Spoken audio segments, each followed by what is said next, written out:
अस्सलाम वालेकुम dear students. हमारा कार्बोनेट्स कंपाउंड्स चल रहा है अभी, तो एक दो दिन में ये इंशाल्लाह ताला खत्म हो जाएगा। आज इथेनॉल पढ़ लेते हैं हम। देख लीजिए, हमने पहले ही बोला था कि जो ये हमारा चैप्टर है इसमें तो आपको कार्बन के बारे में पढ़ना है और साथ साथ इसके कुछ कंपाउंड्स के बारे में पढ़ना होगा। कार्बन के बारे में तो हमने पढ़ लिया, जितना हमें पढ़ना था पढ़ लिया हमने। अब इसके कुछ कंपाउंड्स, कौन कौन सा कंपाउंड, एक तो ethanol, ethanoic acid and soaps and detergents के बारे में हमें पढ़ना है। तो इथेनॉल के बारे में आज, कल देखते हैं इथेनोइक एसिड। हाँ, तो क्या है ये इथेनॉल, देख लीजिए। इसकी फिजिकल प्रॉपर्टी स्टार्ट कर लेते हैं हम। अगर इसके नेम पे आप देख लोगे, लास्ट पे क्या हुआ है, ओ ऑल ऐड हुआ है। इथन इथन एंड क्या ऐड हुआ है, ओ ऑल। मैंने बोला था कि जिस कंपाउंड में आप देखोगे लास्ट पे ओ ऑल है, इट रिप्रेजेंट्स कि ये किस फैमिली से क्या करता है, रिप्रेजेंट किस फैमिली से, अल्कोहल से। That means this ethanol belongs to alcohol family. Belongs to what, it belongs to alcohol family. ठीक है, एक बात, जब हमने बोला कि ये अल्कोहल फैमिली, इन फैमिलीज को हमने दूसरा नाम भी दिया था, क्या, होमोलॉगस सीरीज। क्या बोला था हमने, होमोलॉगस सीरीज। तो फिर क्या बोलोगे कि जो हमारा ये एथेनॉल है, it belongs to homologous series of alcohols. It belongs to homolog series of alcohols. ये हमारा फर्स्ट पॉइंट हो गया यहां पे। चलो लिख लेते हैं हम, फिजिकल प्रॉपर्टीज देख लेते हैं। इसके साथ साथ पहले इंट्रोडक्शन भी होगा। क्या लिखा हमने इंट्रोडक्शन में, कि जो हमारा ये एथेनॉल है, ये एथेनॉल क्या है, it is the member of homologs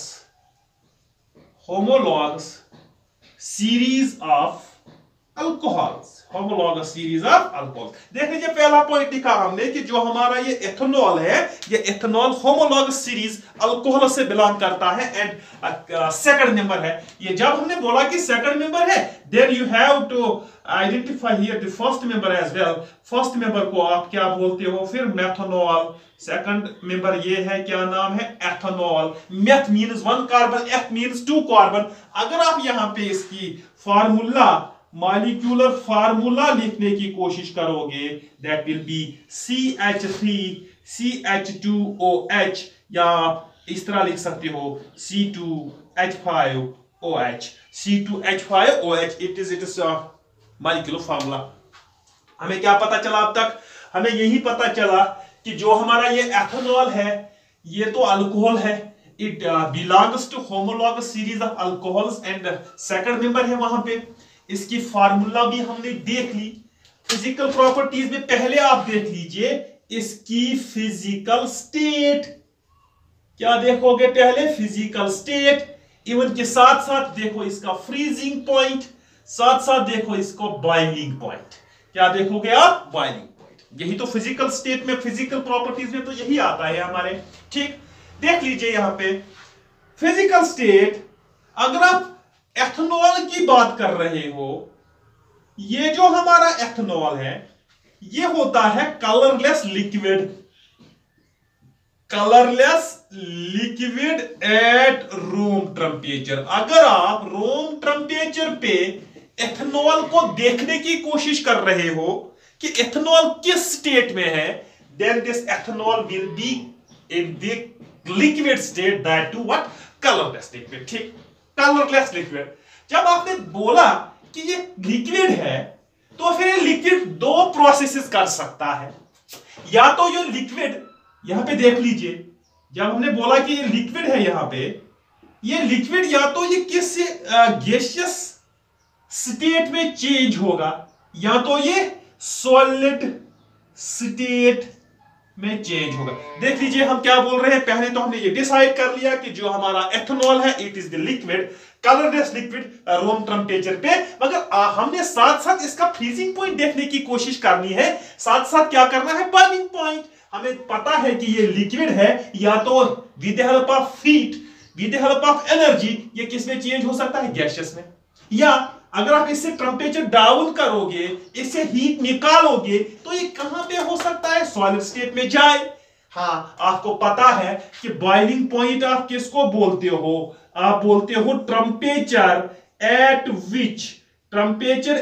which liquid boils. जैसे आपको पता है कि वाटर 100 डिग्री सेंटीग्रेड पे बॉयल होता है, तो आप बोलते हो boiling point of water is 100। यहां पे देख लीजिए, इस प्रोसेस के लिए आपको क्या देखना है? आपको बॉइलिंग पॉइंट की किस टेम्परेचर पे आपका लिक्विड चेंज कहां हो गया?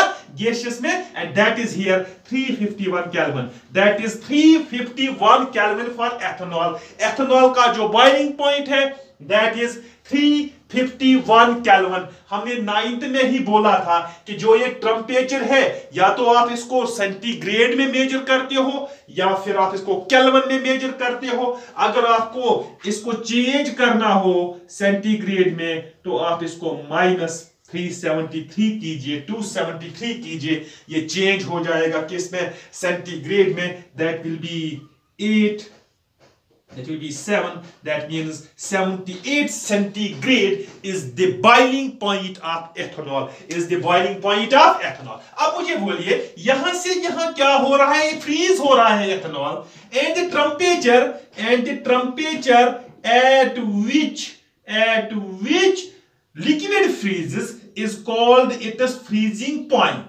अब इसका क्या फ्रीजिंग पॉइंट है? It is 156 kelvin. 156 केल्विन किसका? एथेनॉल का। देख लीजिए, ये पॉइंट्स याद रखिए आप। मैंने पहले बोला कि जो ये हमारा एथेनॉल है, it is the colourless liquid at the room temperature.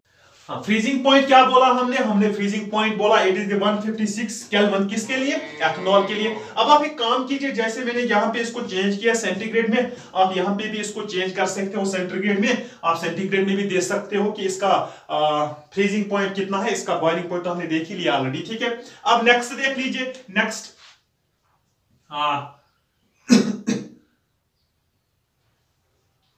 Smell and test, ठीक है। स्मेल एंड टेस्ट देख लीजिए, यहां पे जो हमारा ये एथेनॉल है, इस एथेनॉल की स्मेल जो होती है, डिस्टिंक्ट स्मेल होती है इसकी, डिस्टिंक्ट स्मेल होती है इसकी। एंड साथ साथ इसका टेस्ट जो है that is burning test. Burning test आप सबको तो पता ही होगा कि बर्निंग टेस्ट हम किसको बोलते हैं, ठीक है। हम इसका एक और यहां पे हम देख लेते हैं, इसकी केमिकल प्रॉपर्टीज आप देख लेते हैं हम यहां पे। केमिकल प्रॉपर्टीज, किसकी केमिकल प्रॉपर्टीज? आपको केमिकल प्रॉपर्टीज देखनी पड़ेगी किसकी? एथेनॉल की केमिकल प्रॉपर्टीज। या एक और काम कर लीजिए, अगर आप इस एथेनॉल की कुछ और प्रॉपर्टीज देखने की कोशिश करोगे फिजिकल, तो फिर इसकी सॉल्युबिलिटी देखनी पड़ेगी। आपने पहले क्या देख लिया? पहले हमने ये देख लिया कि जो हमारा ये एथेनॉल है, इसका स्मेल है वो distinct smell and burning test है। साथ साथ हमने देखा इसका फ्रीजिंग पॉइंट, इसका boiling point and its physical state. आप ये भी देख सकते हो इसके बारे में its solubility means whether it is soluble in water और नॉट। हम ये लिख सकते हैं it is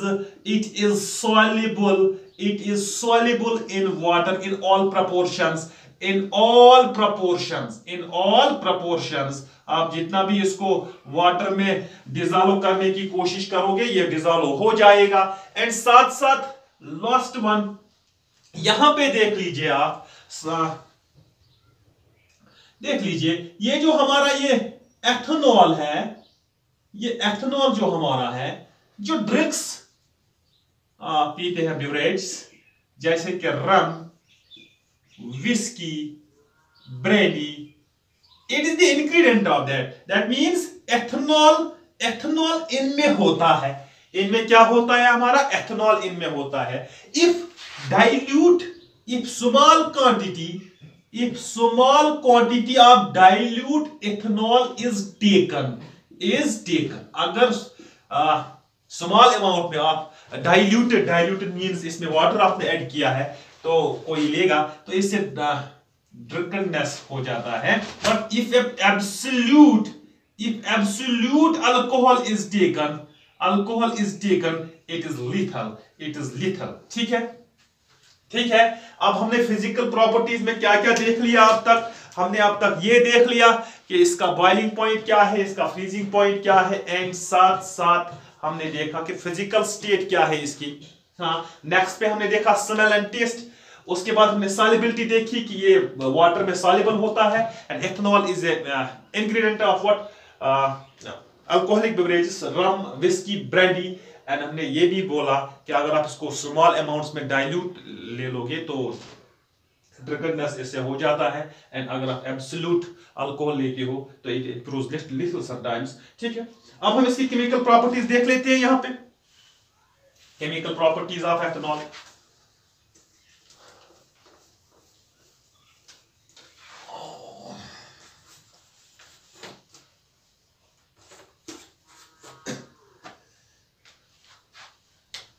Chemical properties of ethanol. Chemical properties of ethanol. इस ethanol की chemical properties, that means कुछ reactions आपको देखनी पड़ेगी। एक दो reactions किसकी? ethanol की। ठीक है, देख लीजिए यहां पे हम पहले क्या देखेंगे, हम ये देखेंगे reaction of ethanol with sodium। अगर आपको याद हो, ये एग्जांपल मैंने दी थी जब हम फंक्शनल ग्रुप्स पढ़ रहे थे।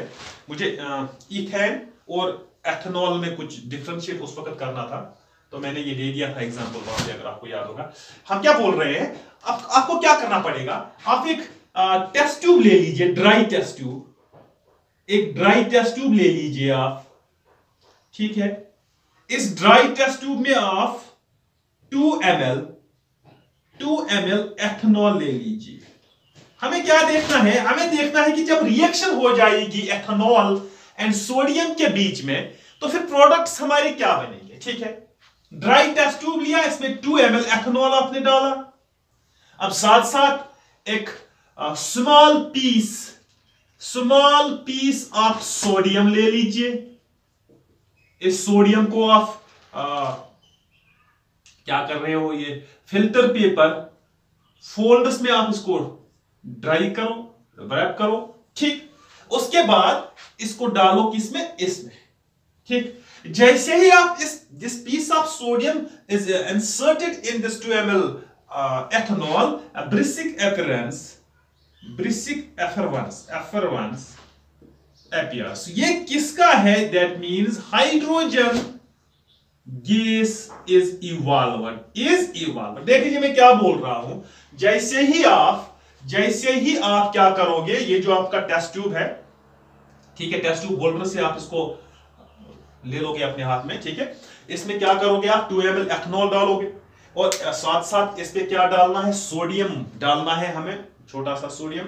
एंड जैसे ही आप डालोगे वहां से हाइड्रोजन गैस क्या हो जाता है, इवॉल्व हो जाता है। ये रिएक्शन हम यहां पे लिख सकते हैं। देख लीजिए, एथेनॉल क्या है, C2H5OH प्लस आपने क्या डाला यहां पे, आपने सोडियम डाला।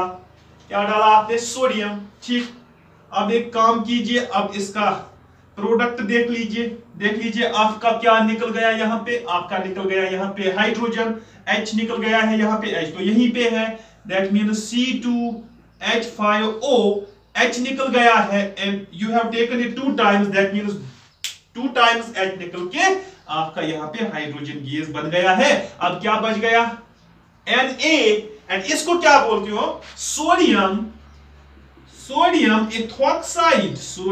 एथॉक्साइड। ये क्या बन गया यहां पे, it is the hydrogen gas. देख लीजिए क्या बोला हमने, हम ये बोल रहे हैं कि जब आप रिएक्शन करवा रहे हो, किसकी रिएक्शन, एथेनॉल की रिएक्शन किसके साथ, सोडियम के साथ, तो उस वक्त क्या हो जाता है, उस वक्त वहां पे sodium ethoxide and hydrogen gas release होता है। ठीक है, अब देख लीजिए और एक बात, अगर आप और एक टेस्ट ट्यूब इसके ऊपर लोगे, किस लिए, ताकि जो यहां से ये गैस एस्केप होता है, इसको इस टेस्ट ट्यूब में कलेक्ट किया जाए। कौन सा gas, hydrogen gas. Test tube में इसको कलेक्ट किया, जैसे ही आप अब इस टेस्ट ट्यूब का माउथ ओपन रखोगे, यहां से क्या निकल के आएगा? हाइड्रोजन। अगर आप मैच स्टिक यहां पे जलाओगे, यहां पे क्या हो जाएगा? आग लग जाएगी, which indicates the gas inside the test tube was hydrogen।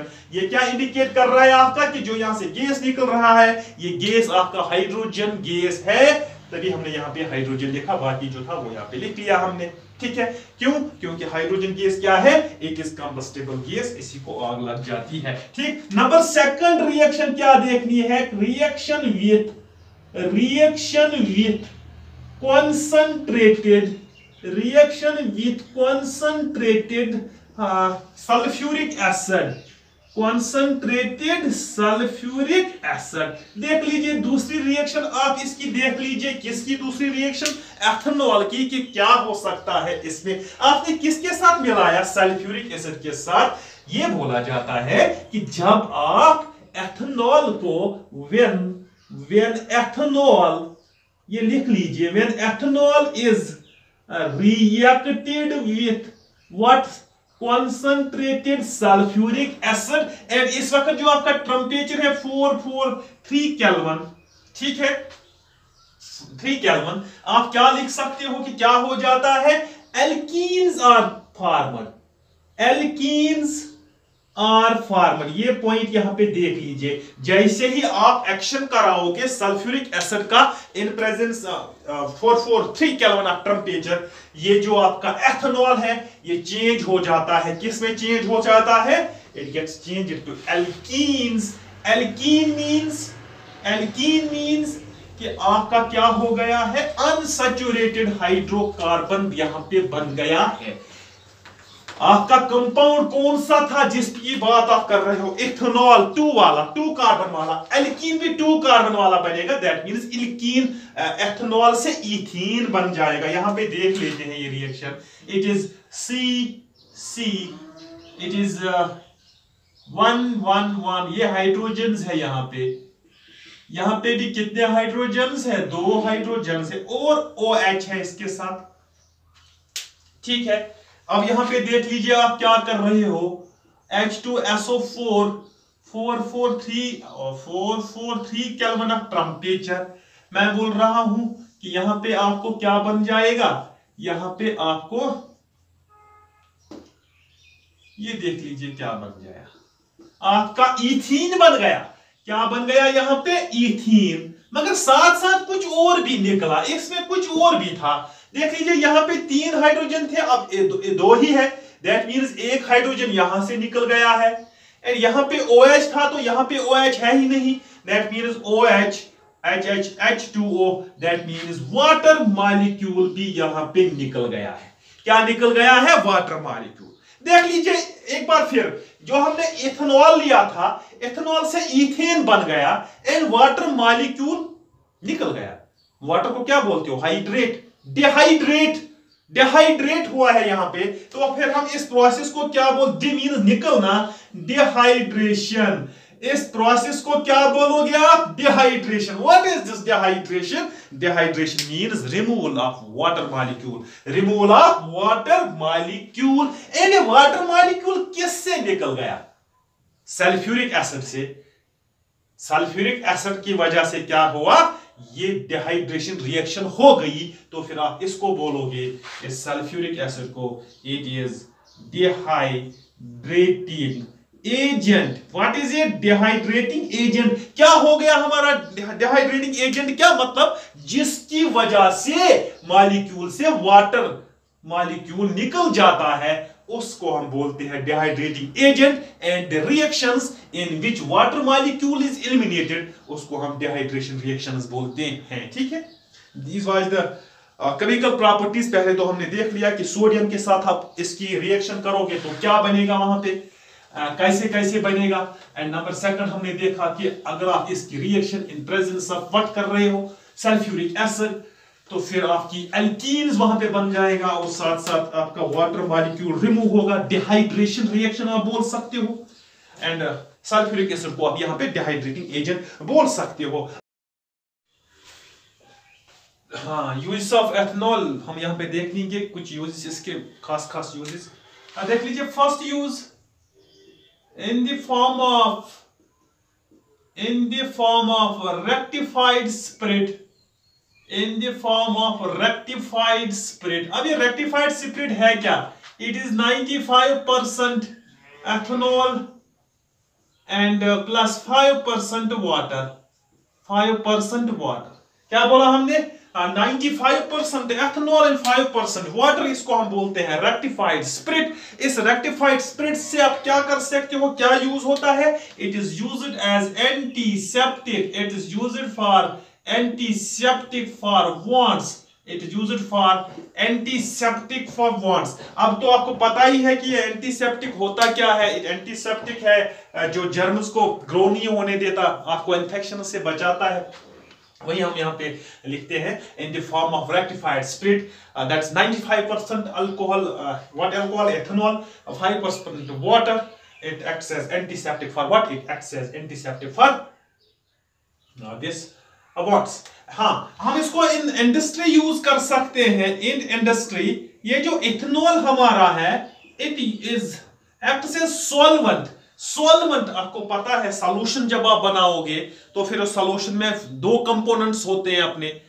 जो कम मिकदार में हो उसको हम सॉल्यूट बोलते हैं, जो ज्यादा मिकदार में है उसको हम सॉल्वेंट बोलते हैं. वही मैं यहाँ पे बोल रहा हूं कि जो ये एथेनॉल है, ये it acts as solvent for the preparation of many things. For example perfumes. Perfumes जो आप देख रहे हो उसमें अल्कोहल होता है, एथेनॉल होता है, साथ साथ कॉफ सिरप्स. कॉफ सिरप्स ये तो पता ही आपको, दवाई, ठीक है, इसमें भी ये होता ही है. ठीक, हाँ. And in the preparation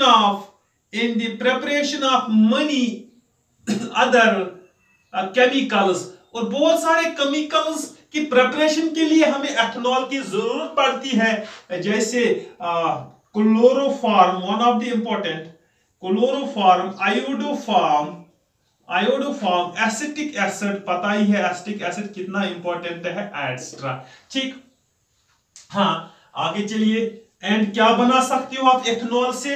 in the preparation of paints, जो आप पेंट्स यूज करते हो, डाइज यूज करते हो, एटसेट्रा, उनमें भी क्या होता है आपका एथेनॉल, यहां पर बोल सकते हो अल्कोहल होता है. हमने देखा कि in the form of rectified spirit आप इसको एंटीसेप्टिक यूज कर सकते हो, इंडस्ट्री में यूज कर सकते हो, सॉल्वेंट फॉर परफ्यूम बनाने के लिए, कफ सिरप्स के लिए. साथ साथ हमने बोला कि many other chemicals can be formed, chloroform, iodoform and acetic acid, preparation of paints, dyes etcetera. And last पे हम एक और इसकी प्रिपरेशन देखते हैं. देख लीजिए, कोल्ड कंट्रीज में इस एथेनॉल को एज एंटीफ्रीज यूज किया जाता है. एज एंटीफ्रीज यूज किया जाता है. कहां पे? रेडिएटर ऑफ ऑटोमोबाइल्स में इसको वहां पे क्या किया जाता है? एज एंटीफ्रीज क्या करते हैं, यूज करते हैं. फॉर एग्जांपल गाड़ी में इसको डालो तो इससे क्या हो जाएगा? इससे फ्रीजिंग पॉइंट बहुत लो हो जाता है एंड जल्दी वाटर जो गाड़ी में होता है या ऑयल होता है वो जल्दी फ्रीज नहीं होता है. जल्दी फ्रीज नहीं होता है, तभी हम इसको बोलते हैं एंटीफ्रीज. क्या बोलते हैं हम? Antifreeze. This was all about ethanol, its physical properties, chemical properties, and some of the uses. And tomorrow inshallah we will take ethanoic acid. Till then,